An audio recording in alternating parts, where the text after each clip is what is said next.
discussion for another time. We have the Kiama in the Agikuyu community. Do we have women sitting in that Kiama? No. Why?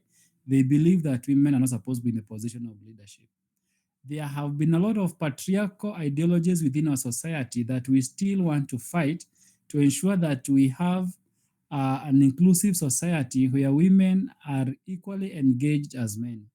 Mind you, there have been a conversation as a parting shot between girl child empowerment and boy child empowerment, where now we have a movement of CBOs who are coming to incite the boy child that you are the way you are because girls have been empowered more.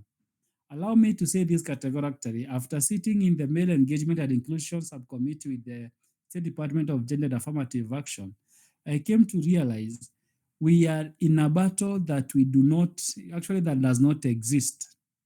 It doesn't mean that girls have been empowered more. That is why the boy child is suffering. But then there is this study that was done to understand why is the boy child suffering. It's not about that the girl has been empowered more, but the boy child has been also reckless enough to be ignorant of the changing times, but to just walk ignorantly without taking care of themselves, such as engaging into drug and substance abuse and other vices. We therefore need to understand that discussions on girl child empowerment is not about one gender versus the other. It is about creating a level ground for all genders to be at par for the sake of sustainable development and growth of the whole community. Thank you so much, and I think I have answered your question, Asante. Thank you so much for that answer. Actually, when you brought out the perspective that it's not about that the girls being empowered more, boys nowadays have been ignorant. You find that okay, we are trying to create a change to impact women to just let them know the power that they hold, but you find there's that backlash because it's now becoming a fight of the gender and it's actually so good that you brought out that point and also the point of allyship. I want to know I want to know your comments. Just use the chat box. Men should really be included. If you want to achieve gender equality, it's really important to include the men. But the question is, do the men want to be included? And if they don't want to be included, okay, what should we do about it? So that's the question that I'm posing to the audience. You can use the chat box kindly. So the next question goes to Brian. Please take a deep breath because this is a really hot question. Thank you. So, um, uh, my question to you is this. Can you share examples where male engagement has had a direct positive impact on the empowerment of girls in communities?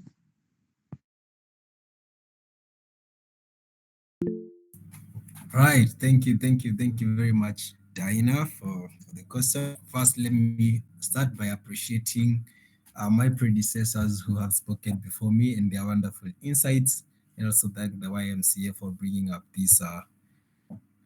this forum for us to just come and engage. And also, let me appreciate all the male boy child in the room. I mean, we've been so much stigmatized when we try to be soft on women. So, allow me to first of all, yeah, appreciate all the gents in the room. So you guys are such trailblazers in fighting this fight that has been brought, a fight that is not shouldn't be there even in the first place. That's why we say women and men are two different people and now they need to be given different roles. So thank you for embracing the change. Thank you for standing in the gap. Diana, based on your question now, I start off with an Ethiopian proverb that says, where women lead, rivers flow upwards. So what does this mean? So this means that in the places where women are in control, then extraordinary things have been seen to happen. And for instance, now based on the question where you just ask examples of where male engagement has had direct positive impact on the empowerment of girls in the community, allow me to start. Allow me to start from home. I mean, very many sports activities have been brought up whereby, and for instance, even including in the YMCA, whereby you see the indoor some of the indoor games, especially things like table tennis. Yeah, let me start with table tennis. Like table tennis initially was a game that was brought about to the community so that it can empower women. While boys and men were outside there playing, playing games like rugby, rough games like handball.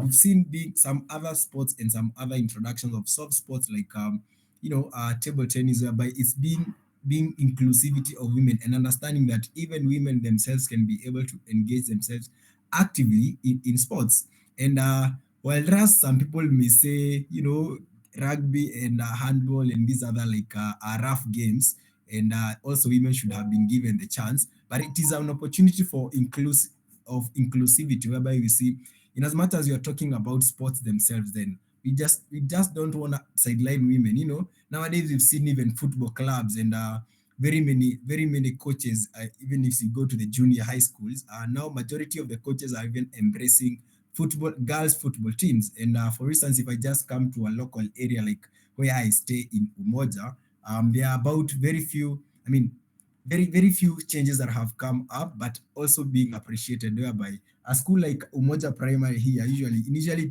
football only used to be for boys, but nowadays even the coaches have started up initiative whereby every time the boys play, for every one match that the boys play, girls get the same football match. So whereby, in as much as we are having a male coach coaching the boy child, then they have also entered into sport whereby we are seeing the same expertise coach coming into place to support now the girls football team, to a place whereby now the football team is even becoming more stronger. The girl football team is even becoming more stronger. We have had men have guided girls in STEM fields and leadership roles, and whereby initially we used to say things like science, technicals, those mathematics, sciences, and literature languages used to be so much for boys, and women were being sidelined because being felt of being inferior. So we've seen situations whereby even the Ministry of Education itself is saying, hey guys, it's no longer a guys thing whereby boys get to do all the sciences now.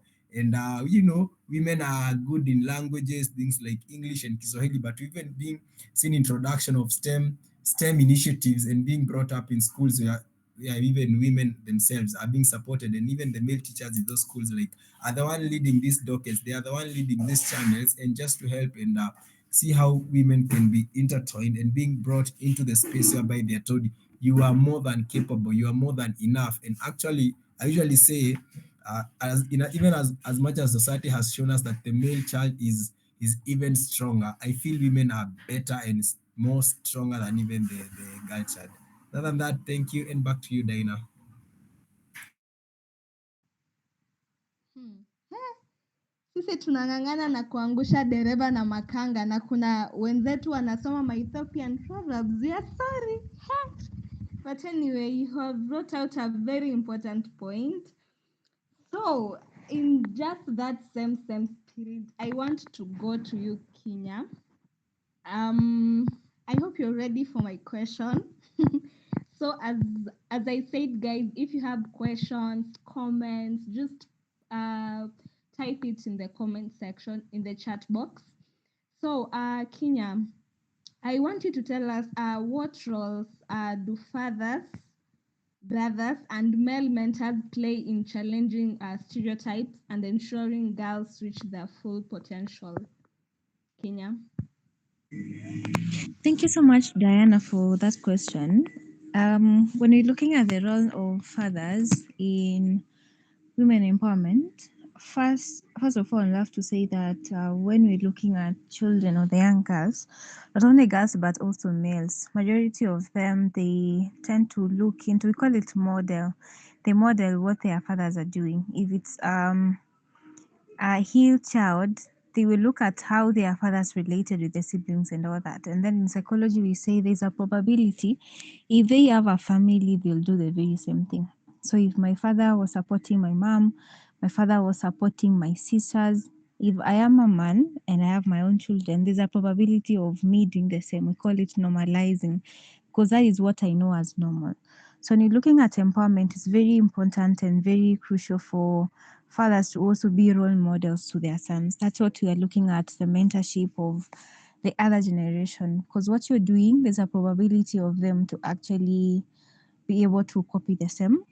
And then secondly, the role that fathers can play is now challenging hizo mila zilizopitwa na wakati, especially where we're looking at women being discriminated, women being looked down to.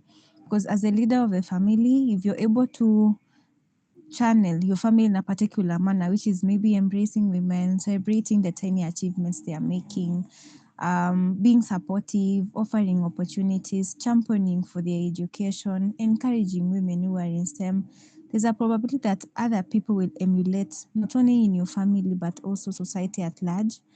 And then thirdly, when you're looking at positions which at right now women are also getting into, especially with the policy formulation, some men are also in this period and they're in these places.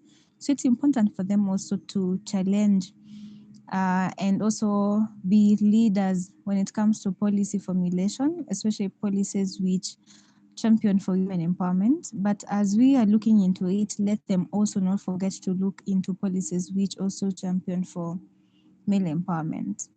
And then, as Chris mentioned, also, we are not there yet, but we are walking down that path probably to a more equal and just society, especially with women empowerment. Thank you, and back to you.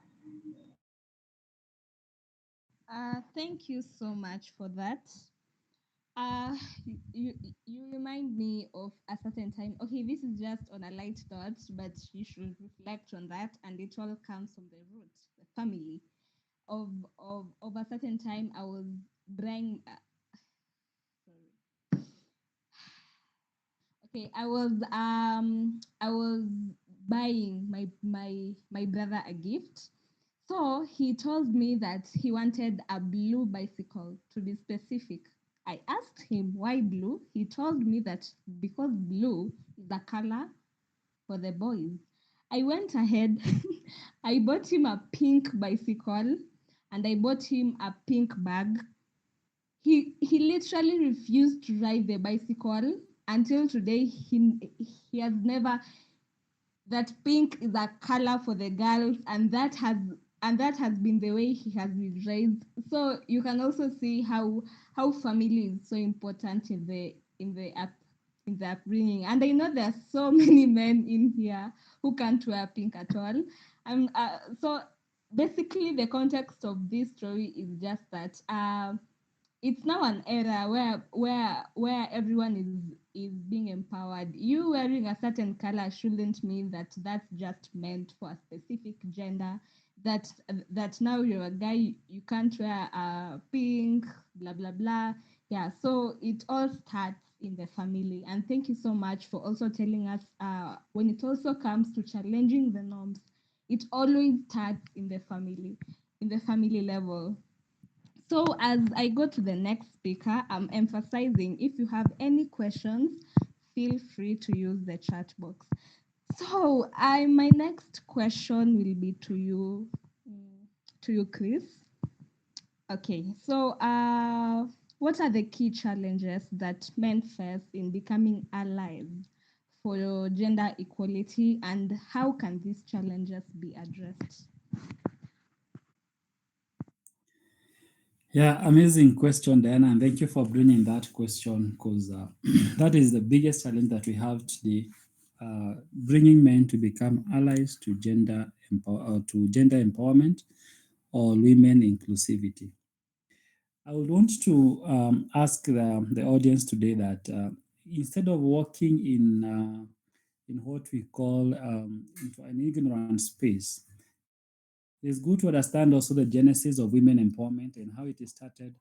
And there's so many protocols that have been signed to ensure that countries and governance they have adhered to women empowerment. Think of the UNSCR 1325, 1325 that focuses on signed and ratified in 2015, and Kenya is party to it on women in peace and security.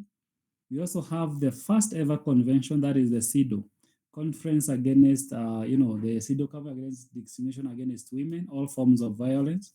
These are very key protocols that we can bring ourselves to speed to understand. And when we bring them to Africa, we also have the Maputo Protocol, which was signed again, and Kenya is party to it. And the Maputo Protocol is an African Union charter. Really focuses on ending all sorts of discrimination, including FGM, and how we can also rally our resources to ensure that FGM and other kinds of discrimination against women are dealt with as a nation. So we have all these protocols, and remember, if these treaties a country signs and ratifies to be party into it, they become law. Therefore, we are bound by these international treaties that Kenya is party to. So we need to really focus on this genesis and this journey of women empowerment and where it all started and where we are so far. Think of it, in the First World War, women are not supposed to be in that. They are not taken in as soldiers, but they were used as, they could be used by the opponent. Women were not also being given these ranks in the military, but currently we can talk of great improvement within the structures of even the military, where women, we can have women playing equal rights with women in the battlefield and all that. And failure to understand the genesis of women rights empowerment and where we are coming from, where we are now, and where we want to go has been one of the major challenge of having men as allyship to women empowerment. Last time when we talked about the International Day of the Boy Child, and also Kenya YMCA participated in that conversation. And allow me to say this, we have a group, and I want to categorically say this, we have a group of our NGOs and CBOs who are bringing in a conversation, like they want to spark reactions from the boy child that you have been left behind. And this is the major challenge that we are equally facing. And where if you start a boy child organization, you're going to empower the boy child because the girl child have been empowered.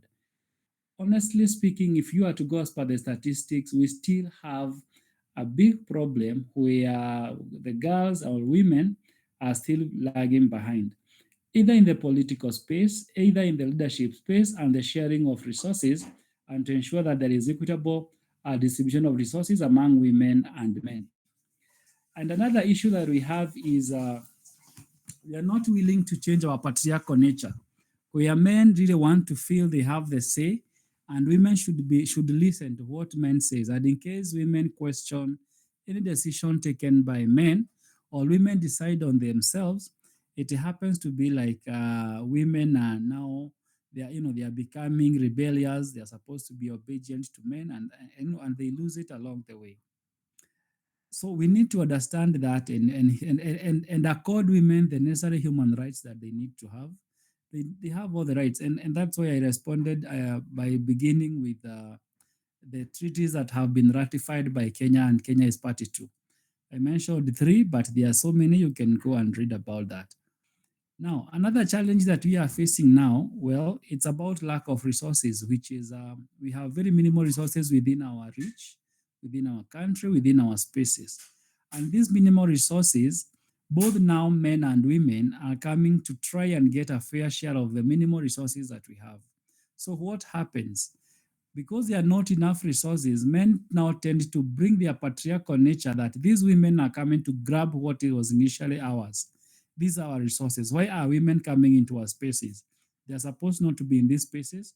And failure to have enough resources has brought up a lot of heated issues and debates among men, including right now, Kenya, we talk of a two-thirds gender rule, which we are yet to achieve. We are yet to know. If we tell men, you should relinquish your seats to allow women to sit in those seats, you can imagine what kind of debate it all creates. Therefore, lack of enough, and at times, these enough resources are not physical resources. They are resources in our mind.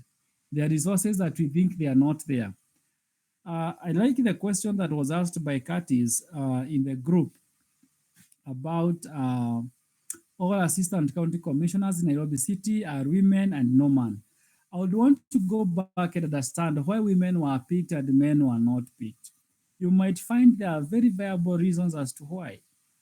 Kenya said about men nowadays telling boys to go to school or calling them for a meeting or calling them for a session or a seminar, it takes a very, very hard, hard effort. Whereas you have to call for women conference, they will just come and they show up. So women are very eager to learn more and to engage more. What about men? We still want to close ourselves into our cocoon. And this is where we are telling men, please don't see women coming out as as a competition to you. Also come out. Let us discuss these issues. Let us be relevant and let us be reasonable. But this doesn't mean that also we should forget the position of the man in the society. But then we need to do that with the right mindset, with the right attitudes, and not promoting any patriarchal ideologies. I want to say this as my last challenge that we face in allyship on men and women. We have men in our spaces who are quote unquote thinking they are supporting women, but surely they are the perpetrators of disempowering women. And these are the people they call themselves, they are gender champions. We are championing for gender. We are protecting women's rights. Why do you want to protect women's rights? Otherwise, you should be there not to speak about their rights, but speak about how we need to enhance their rights and how we need to work together with them in the whole journey. And this is what has been missing. Until we came to change the terminology, we are not gender champions, we are not women rights champions. Nobody can be champion of one thing, but we are allies. We are walking the journey together. Some people say that the pendulum is hanging on one side or the seesaw is not balancing. But I said earlier on, these are ideologies that are promoting patriarchal society, and we need to question them and we need to bring people into the right mind to understand that engaging men and the boy into the conversation on gender empowerment is not negating the fact that the girl child needs to be in the same space. We are bringing them on board to champion for proper inclusivity and ensuring that we reach gender equity or gender equality, where both men and women we see their rights as a foundation for development and sustainable growth. Lastly, men and women, we are all created. Actually, even if we go back to the Bible, if you read Genesis chapter 1, it talks of about God created man and woman. So he created them until we come to Genesis chapter number 2, where you talk of man, being originated from the rib, woman coming out of the rib. But from the Genesis of creation, man and woman, on Genesis chapter 1, they were both created at the same time and were given the same task. That is, go into the world, produce and subdue it. So no one was created to be on top of the other one. We only take Genesis chapter number 2 to focus and promote our mindset on patriarchal society, especially in Africa, where we are more patriarchal and we think as women to be of lesser importance than men. Thank you. Thank you so much for that, and I appreciate the fact that you really brought out the points so clearly. I really appreciate you for that. And there's someone in the comment section, Jimmy, who has said that it's encouraged to strive to be better on the level of an individual, which is so important. Let people see your value as an individual, not as men or as women, at an individual level, so that even as you leave your workplace, sorry, so that even as you leave your workplace, you should have left some value. Let people see your value as an individual, not as men, not as women. So the last question goes to Brian.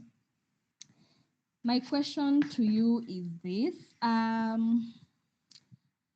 do you think the men in leadership positions, any leadership position, can influence policies that advocates or that advances empowerment for women? Brian.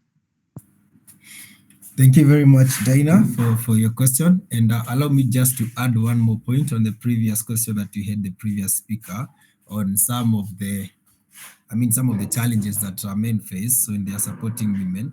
And also say it's a lack of knowledge, whereby you find that men might lack the knowledge about the gender issues or the issues affecting girls. And so having workshops and trainings and having open conversations and dialogues and discussions can help aware men and even vice versa to the other gender who are the ladies about the issues affecting women, how they can handle them, but also appreciate women and appreciate men. Now, coming into the question that you've just asked me on how how men in leadership positions can influence policies that advance the empowerment of the girl child. Number one, I'd say like it's having like policy advocacies, whereby leaders can advocate for policies that support gender equality, such as equal pay, parental leave, and even anti-discriminational measures, and even things like nowadays I even love the fact that organizations nowadays are even creating nursing rooms for suckling mothers, whereby or for mothers with newborn babies, so that as they transition back from maternal leave and coming back to work, at least then they have spaces where they're able to even have that ample time. Number two is representation. Ensure that women voices are represented in the decision making processes, like the previous speaker have said, whereby we now have the two-third gender rule, whereby at least a certain share in a certain representation then should be of women. So ensuring that the women who are in those spaces now being in leadership position as men, it's also giving them equal opportunities and equal chances for them, because they are equally able and they can even have the same opportunities.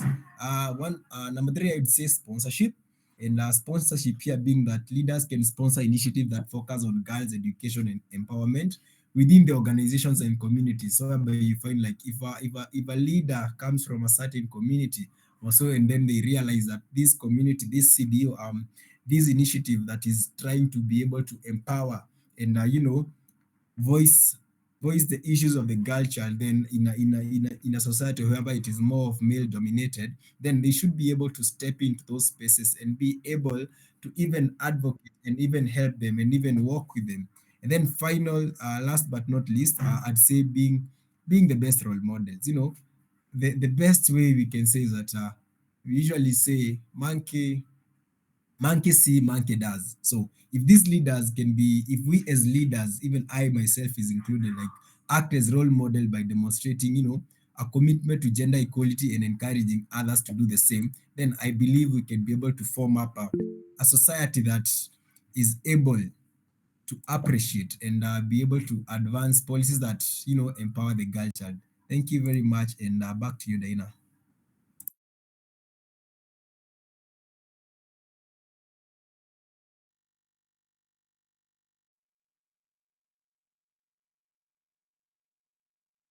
Hello. So we have, I see Kinguri Chris has something to add. Yes, Mr. Chris, you can go ahead. Yeah, thank you so much. And most of what can be done in ensuring that women are into leadership position. You'll agree with me. There have been always these statements that we make that stigmatize the female gender. For instance, you'll find people saying that we bona uko na umama, kind of statements that really bring down looks into one gender like a more inferior gender than the other one, especially where men are involved.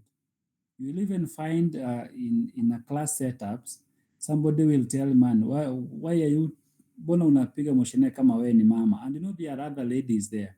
So this stigmatizing language and improper use of language has really caused a big mess also in allowing women to be in their political space.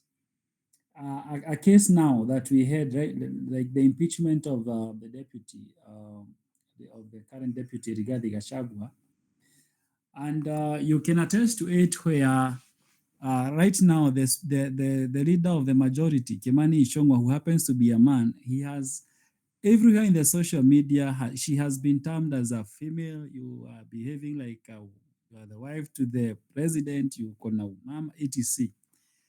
Why are we taking it like if a man misbehaves or act in a way that he or she, the society does not accord it as rightful, then he or he must be a lady or he must be of the female gender. These are kind of the setbacks that we are facing, and these terminologies should be revoked by the strongest terms possible, so that we have an equal. Like it's not that if you behave in a certain kind, wewe uko na umama, but I've never heard somebody say that wewe uko na ubaba. It is only that we mean that inferiority should be assigned to a female gender, but then superiority should be assigned to a male gender. That is depending on the society. However, these are patriarchal statements. They cause stigma, they are derogative, and they are causing, the war against gender, to go down. So we need to really focus on languages that promote gender inclusivity and gender empowerment. That's what I wanted to add, Mr. Diana or Miss Diana. Okay, thank you, Chris. I see also Kenya has something to add. Thank you, Vicky. So I would also love to say that when we're looking at these changes and when we're looking at the development we would want, most of the times we're always waiting maybe on a certain CBO to initiate the conversations. We're waiting on YMCA to champion these conversations. But at some point, it might never happen if we're looking out for other people to start. So how about we own it up and we start it from an individual level, especially what Chris has said. Most of the times we always propagate stigma even unconsciously. Unajipata huku una intent but unasema tu.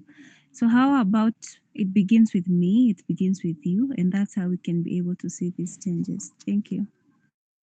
Amazing. Thank you so much. That has been a beautiful conversation. Unfortunately, we only had an hour to do this. I know, given time, we will continue having this conversation on and on. And I'd like to thank our amazing panel, Mr. Brian Muraya, Mr. Chris Kingori, and Miss Nina Kenya, for just making time to be here with us. So before I welcome you to give us your closing remarks, I'd like to go through some of the chats that are ziko hapa kwa chat box, and also I am going to open up the floor for questions that we might have or any comments we might want to add for just around 3 people. So the floor is open. If you're ready, you can just unmute and say something. If you are not able to, you can also just type kwa chat box. I'll be going through your comments before we do our closing remarks and end the meeting for today. Yes, so I can see there's a hand. Yes, kindly, Dan, you can just unmute and say, talk to us. Mine is to thank all the panelists for what they have shared. More so Chris, nimebambika sana na submissions zako because umeweza kuaddress the main issue at heart when it comes to issues regarding this gender matter, because kuna that misunderstanding yenye umeweza kudispel na umefanya kazi fiti sana Chris. I hope you get to talk to more people and more people are influenced by you, because if people heed to what you are saying, definitely vitu zita improve sana. And yeah, and I hope for those people who are still skeptical and who have not yet accepted some of these basic truths, I think you are doing yourself a disservice, because you are denying yourself the opportunity to be better informed, to be closer to truth. So heed to what the panelists have said, and asanteni sana for holding this space. Yeah. Amazing. Thank you, Dan, for that for your remarks. So yeah, again, in the interest of gender, can we have a lady just sharing some comments, any questions we might have for our panelists, or any remarks? Yeah, 2 more people who are open and willing to share with us. Yeah, you can just shoot your hand up and then, yes, I have Michelle Mwenda. Michelle, you can just unmute and say hi to us and share your remarks. Okay, I think we lost Michelle. So this is what is happening in the chat box. I think that men should be encouraged to strive to be better on the level of the individual, because in general the problem is, why are the girls doing better than boys? But when it comes to the level of individual, the question is, why are you not doing as well as man? Yes, and there's a very interesting question that is also coming, and yeah, let me get to that. So we have Chris. Thank you for bringing it out clearly. Walking the journey together, that is, men and women should collaborate. Is the way out to gender equality and gender equity. So there is a question by Ruth M. Kiere, who is asking, how can they be encouraged? If men showed interest to be empowered, I feel there would definitely be help, but also men always want to show up that they're okay and able to achieve everything by themselves. Very interesting thoughts there, and I think this is a question which we can always keep on asking. And then Dennis is saying kuvaa pink is a violation. So it's yeah, yeah, this is a very interesting, punishable by being thrown out of male the male species. Okay. So, and yeah, that's an ongoing conversation. So yeah, I'll invite one lady, maybe, or one person who is ready to just share some remarks or maybe ask a question to our panelists. And then I'll invite our panelists to give their closing remarks, and then we wind up the meeting for today. Yes. So Amaya, Mercy, anyone who would want to share maybe some remarks as we wind up?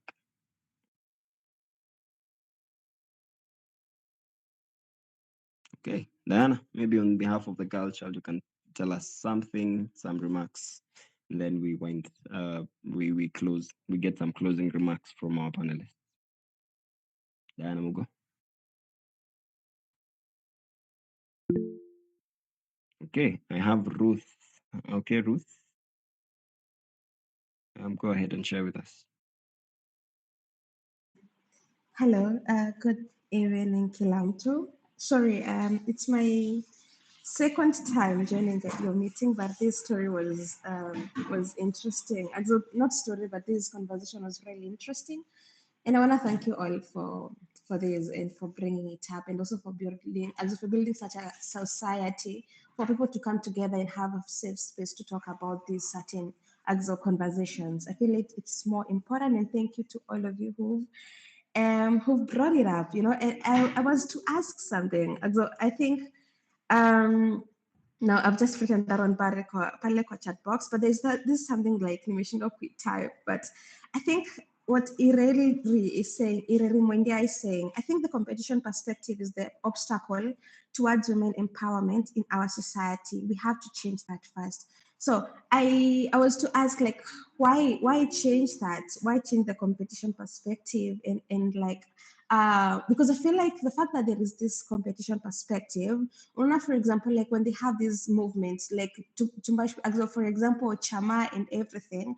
when these people have, like, for example, when women have those, they are always like competing to see who does mostly, that is like most of these groups, they are always competing to see like which group does best, or they are competing always to make sure like at the end of the month or at the end of it all, kila mtu like amepata a certain, maybe for example, if it's a certain amount, a gift and everything.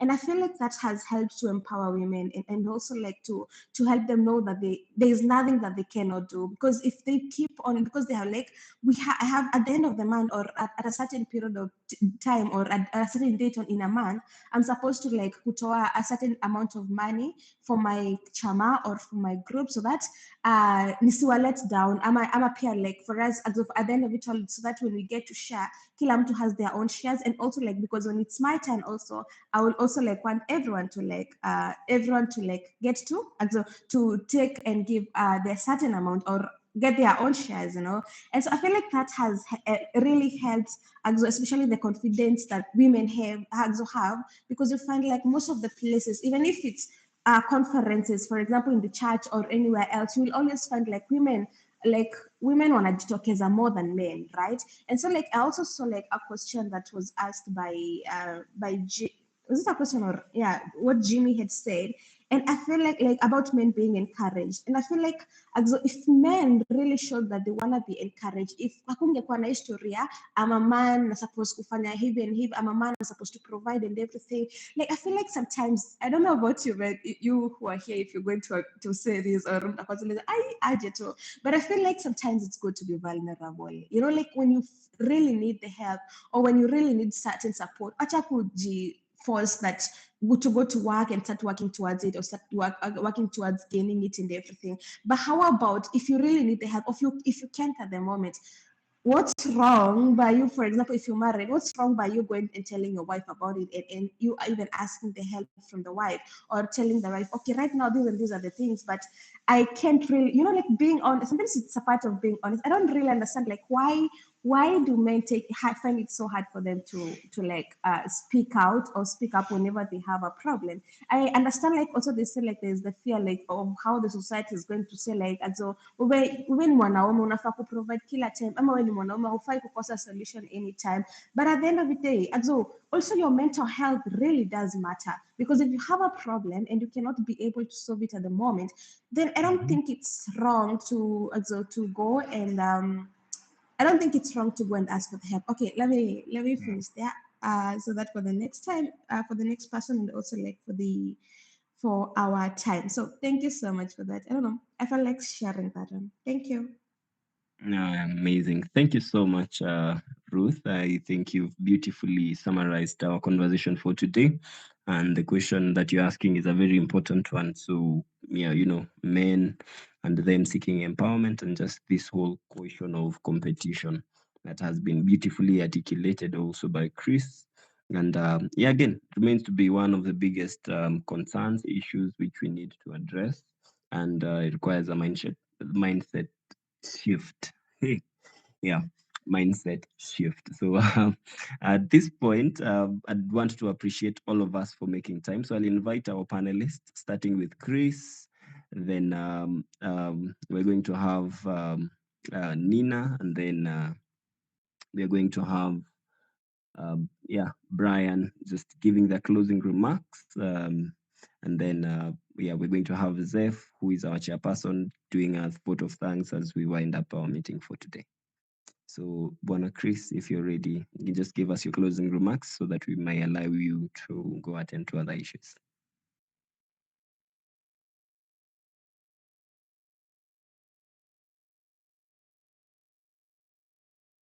Okay, as Chris goes, Nina, if you're ready.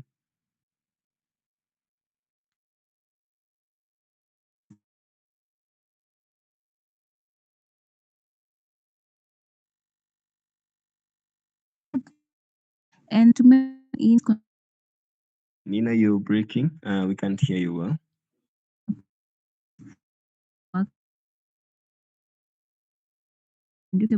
society. We still can't hear you, Nina. Can you hear us?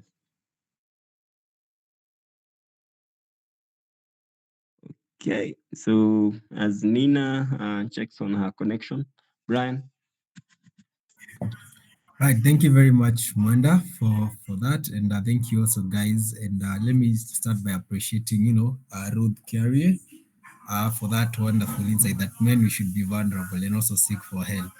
So for me, my parting shot would be, I'd say this, empowering the girl child, it's not just a women issue. I'd say it's a human issue. So we as men and as the male child, we have the crucial role to play in creating a world where girls can thrive without the limits. By stepping us to be their allies, to be mentors, and to be advocates, we can help dismantle the barriers and pave way for a more inclusive and equitable future. So together we can, chart and channel a way forward where we ensure that every girl has the opportunity to reach their full potential, not just for her own sake, but for the betterment of the society as a whole. Because as you've seen, women are nurturers. Women are growers. Women are, like we usually say, for a woman, you give me a house, I'll give you a home. So Yeah. that is just a simple analogy that you need to trust in our women. We need to put support. We need to always be there for our women, because by the end of the day, it is every mother is a chance of growth. Every mother is a chance of nurture. So thank you very much, guys, and thank you for this discussion. Thank you for this such wonderful. I can't even wait to dive into even more conversations about this. So back to you, Mwenda. Thank you so much. I see Chris is back with us. Chris, maybe a parting shot and we wind up. Oh, yes. Thank you so much. And I want to appreciate everyone for listening to us and for this amazing discussion. Honestly, we cannot handle it on a 1 hour webinar, and I know this is a calling for YMCA. During the 16 days of activism, we shall look for a session where we all bring together our minds on a physical day, and we discuss this on women, men as allyship to women empowerment. However, I want to talk about somebody who posted in the chat bot about women, about the pink discussion. And there was this, how do you feel comfortable wearing such a bright color? That's just so wrong. Ni kama kuona military truck ikiwa imewekwa ngoma na snake light. I think these are kind of the patriarchal mindsets that we have in our society. And this is what we are challenging now for women, for men, to understand that some of these things we are not born. Nobody was born blue, nobody was born pink, nobody was born red. We all had gender, we all socialized our own way as we were growing up. People's preferences should not be turned out to be used against other people's gender. We just treat them as their preferences on what they like. So we need to observe a lot so that we do not go back to where we were, where women or where men feel devalued for supporting women empowerment. Otherwise, thank you so much. And as Wycliffe has really, not Wycliffe, but Moriah has really put it, about women empowerment is not about women issue, it's about a human issue. We are all human beings. We are all human beings with feelings, with emotions, and we have all our rights that we need to support each other to attain. Somebody said about men being vulnerable, and that is Ruth. Thank you for bringing that up. The reason why the men are feeling left out, they are not vulnerable to discuss their issues, but women are coming out to discuss their issues openly and to ask for assistance wherever needed. Men, let us be vulnerable. Let us cry where we need to cry. Let us seek for help where we need to seek for help.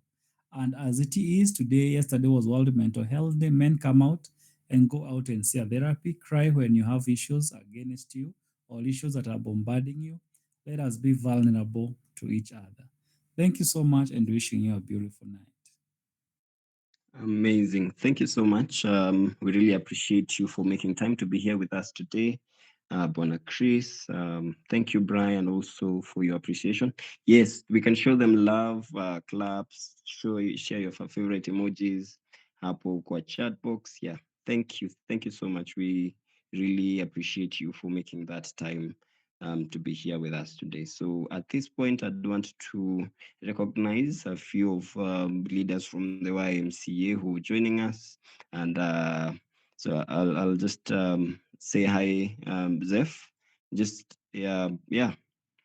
Zeph, unaweza tusalimia, and then we'll have Tito. I see Mika, I recognize your presence. Thank you, sir, for joining, and the amazing team who've been with us today. So Zeph, and then you can invite Tito, and then you can wind up the session for us. Thank you very much, Wycliffe, for this wonderful conversation. As I always say, and we always hold at YMCA, we say that YMCA is a young space, is a young people's space. It's a space that gives young people a voice, a place where you can come and, just have a conversation about issues affecting young people. And so these are platform that we had today, and the conversation that was there today is a very wonderful conversation. And the audience, the way the audience interacted with the facilitators, and the way the whole session was driven, that is an awesome job for all of us. So I want to say thank you for each and every one of us who attended this. and also the committee that planned this activity and this webinar, and also the facilitators for giving us such wisdom and in such a special day. So let me do what I was told to do, to welcome Tito to say hi to the group. Yes, welcome Tito.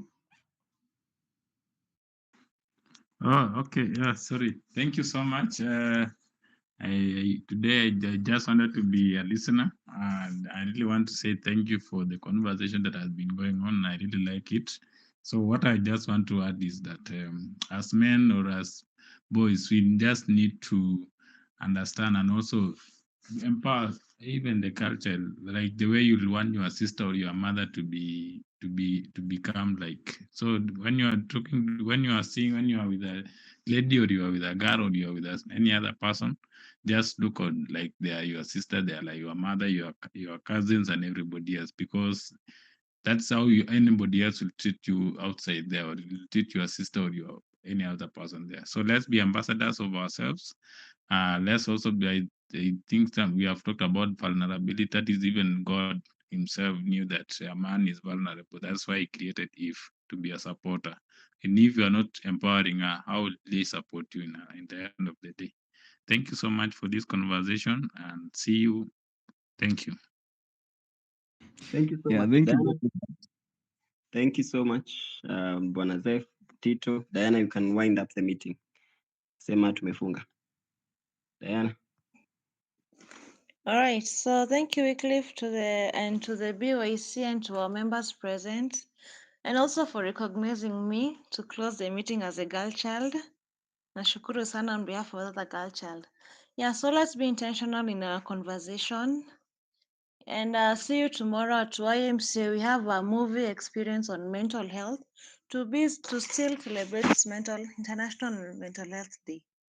2 to 5 p.m. Let's all be there.